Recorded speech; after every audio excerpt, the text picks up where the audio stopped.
Welcome to today's lesson, Everyday English Conversation Practice, How to Speak on Different Occasions.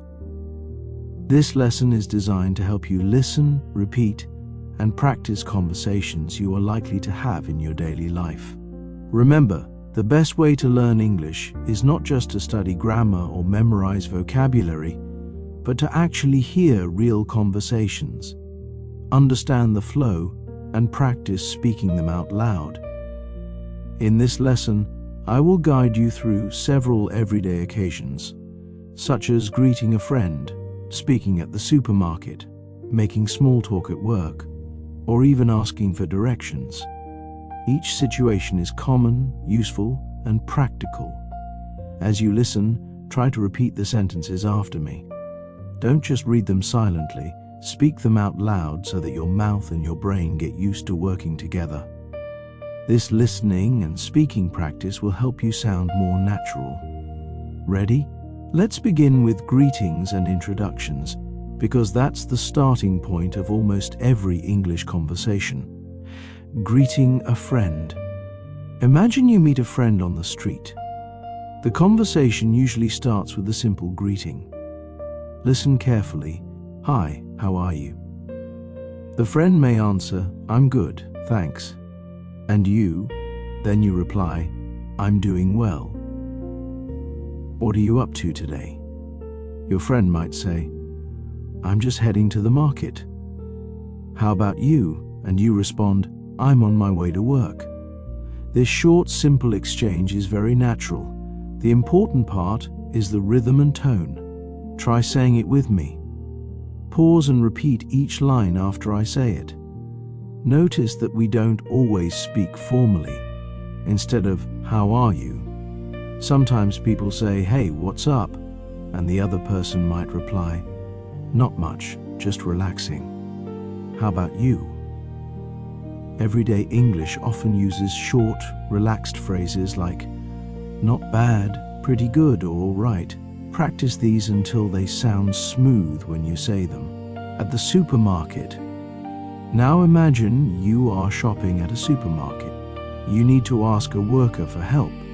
You might say, excuse me, could you tell me where the bread is? The worker replies, sure, it's in aisle 5 next to the milk. Then you say, thank you so much. The worker might respond, you're welcome. Have a good day.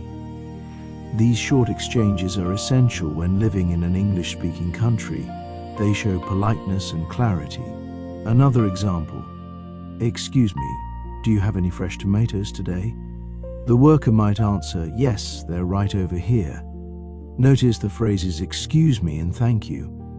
These polite expressions are always useful. They make your English sound natural and respectful. Try repeating, excuse me, could you help me? Please. Now try thank you very much.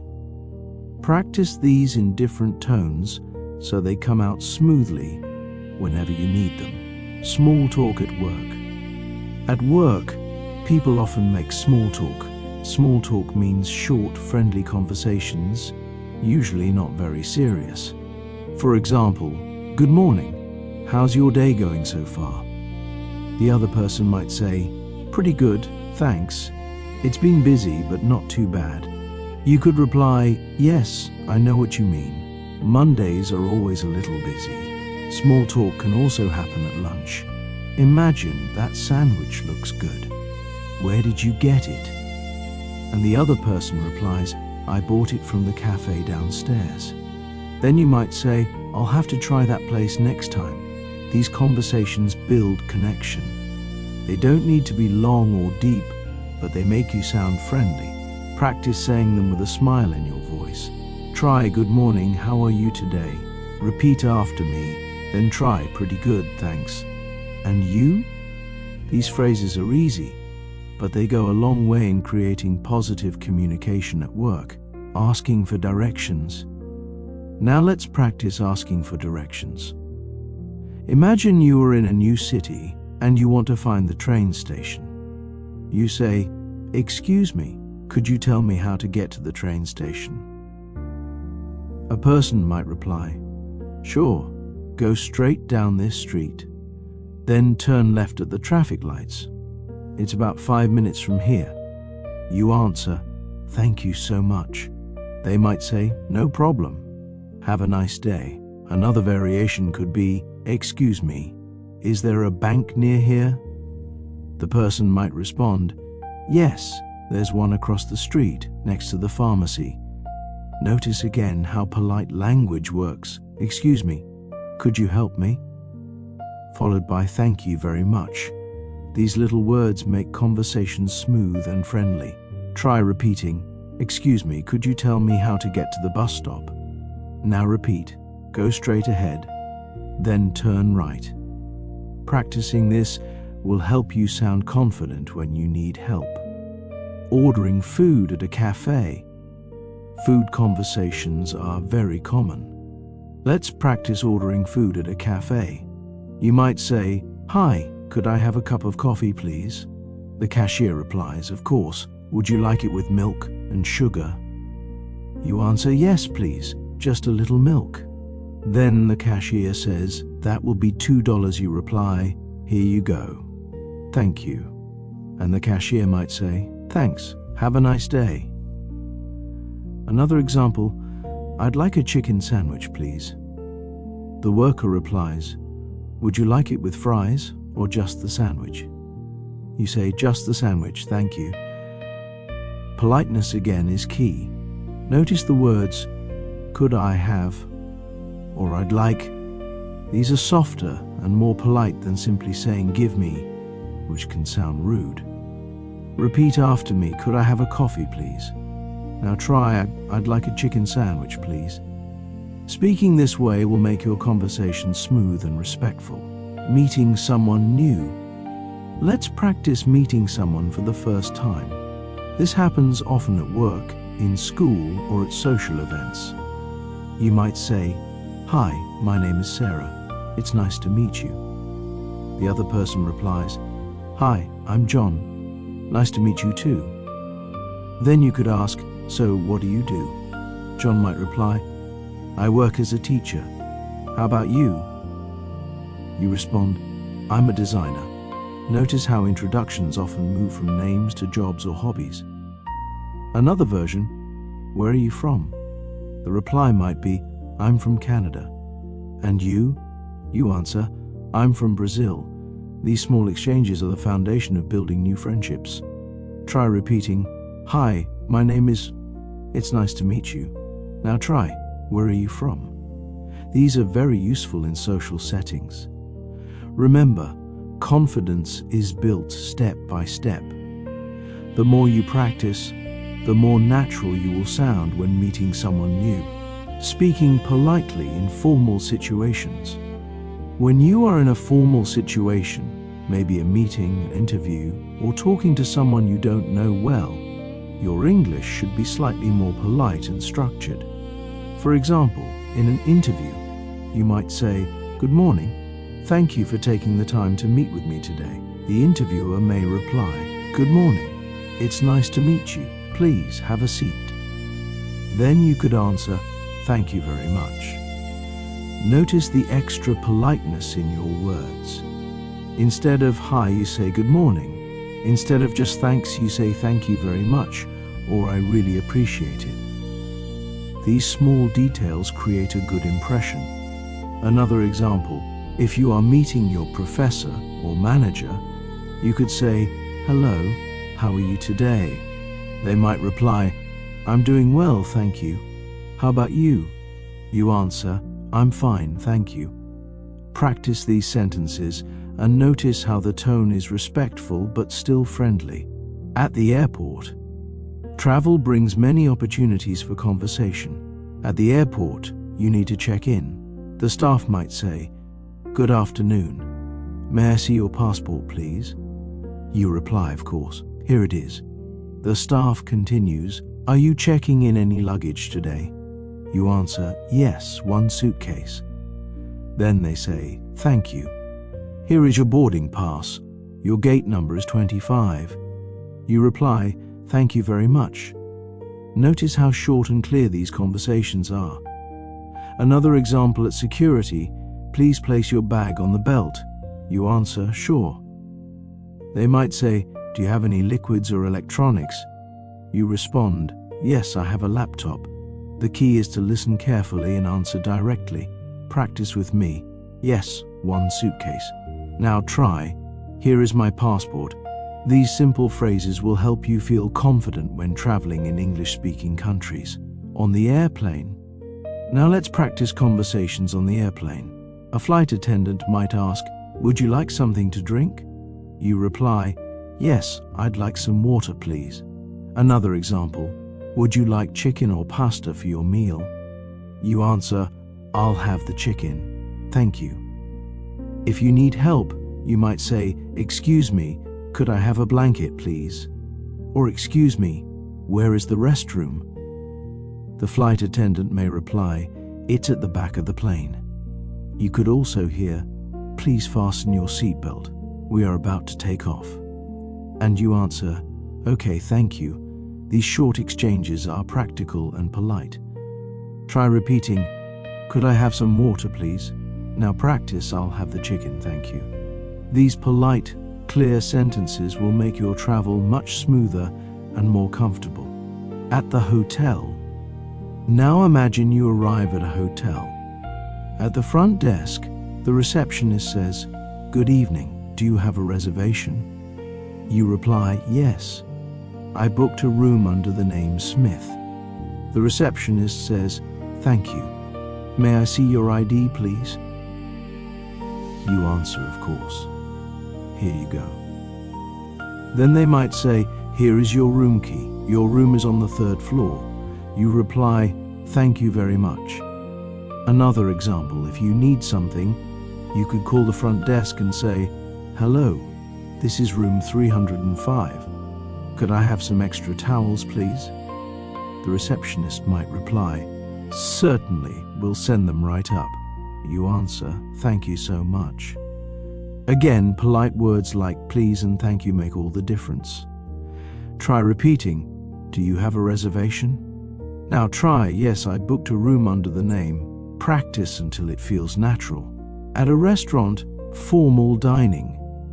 When dining in a restaurant, conversations can be slightly more formal. For example, good evening, do you have a reservation? You reply, yes, under the name Johnson. The host may say, right this way, please. At the table, the waiter might ask, can I start you off with something to drink? You answer, yes, I'll have a glass of water, please. Then they ask, are you ready to order? You reply, yes, I'd like the grilled salmon, please. At the end, they bring the bill and say, here's your check. You respond, thank you.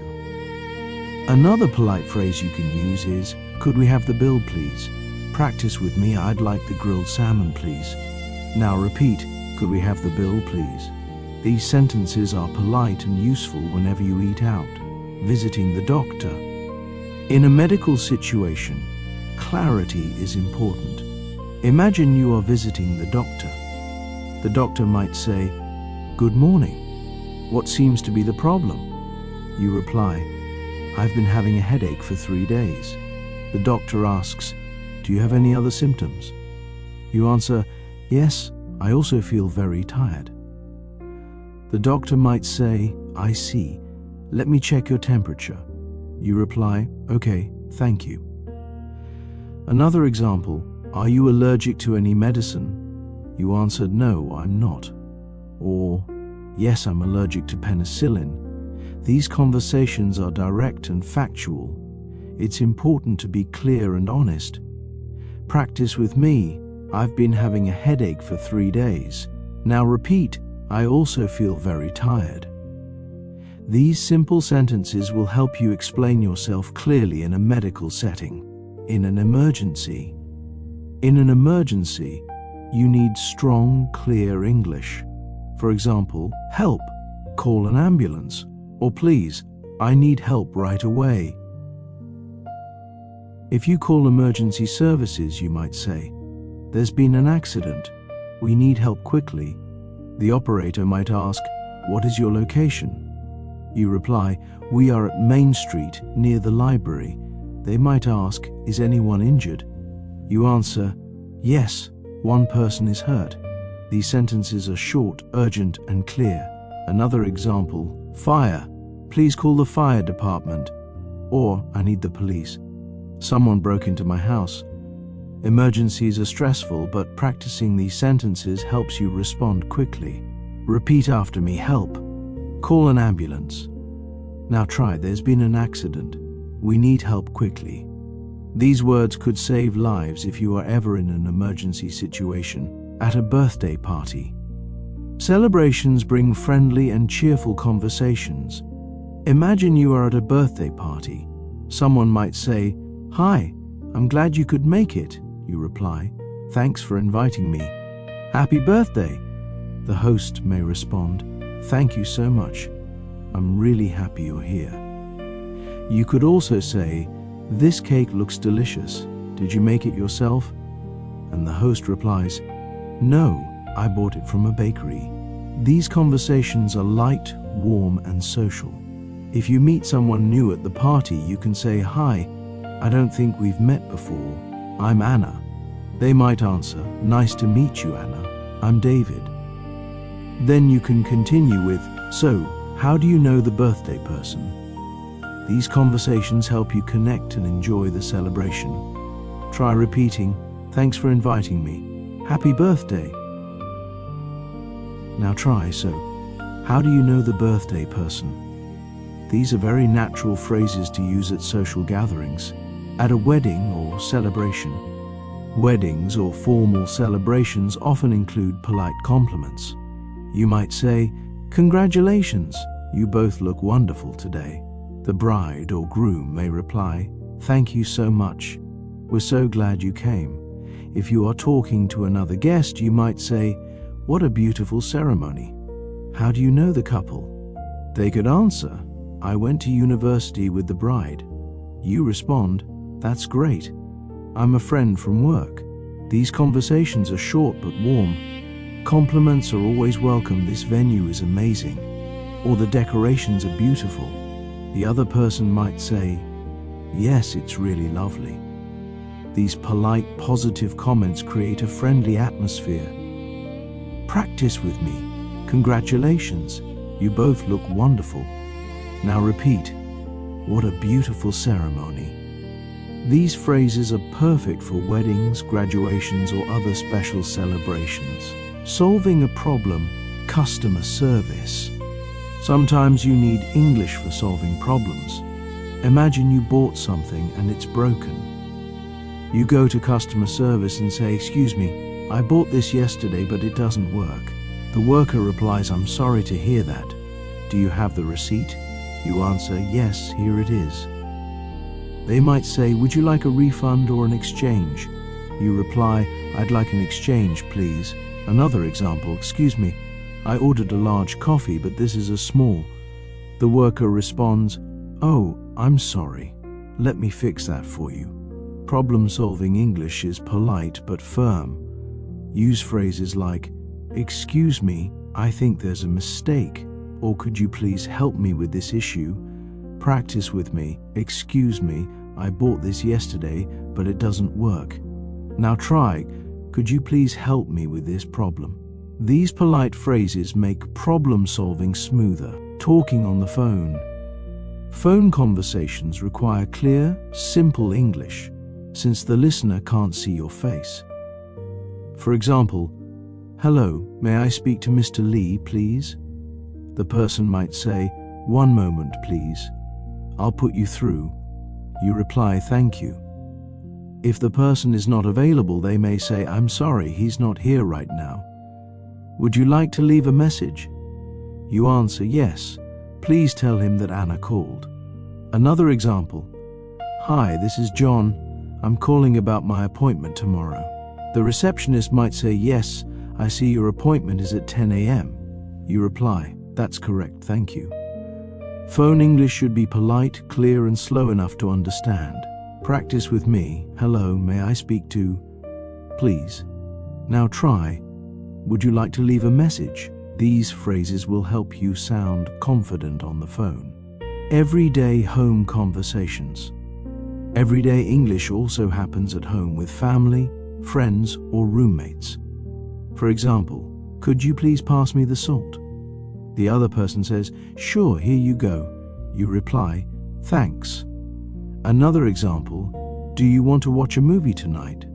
And the other person says, "Yes, that sounds great." You might say, "Okay, let's start at 8 p.m. These are simple, natural conversations. At home, people often use casual phrases like, "I'm hungry, let's order pizza," or "I'm tired, I'm going to bed." Practice with me. "Do you want to watch a movie tonight?" Now try, "Sure, that sounds great." Even simple English at home helps you stay fluent and natural. Don't ignore these small daily phrases. They are the real foundation of fluency. You've now practiced conversations for many different occasions: greetings, shopping, work, travel, emergencies, celebrations, problem solving, and everyday life at home. Remember, the goal is not just to memorize the words, but to practice speaking them out loud. Listening is important, but speaking trains your mouth, your tongue, and your confidence. So here's a tip. Every day, choose one conversation from this lesson. Listen carefully, repeat it slowly, then say it faster and more naturally. Imagine yourself in the situation, at the cafe, at the airport, at a party, and role-play the dialogue. The more you practice, the easier it will feel when the real moment comes. Don't be afraid to make mistakes. Mistakes are just part of learning. Over time, your brain will remember the rhythm and flow of English conversations. Thank you for joining me today for this listening and speaking practice. Keep practicing every day, and soon you'll be speaking English confidently on any occasion. See you in the next lesson.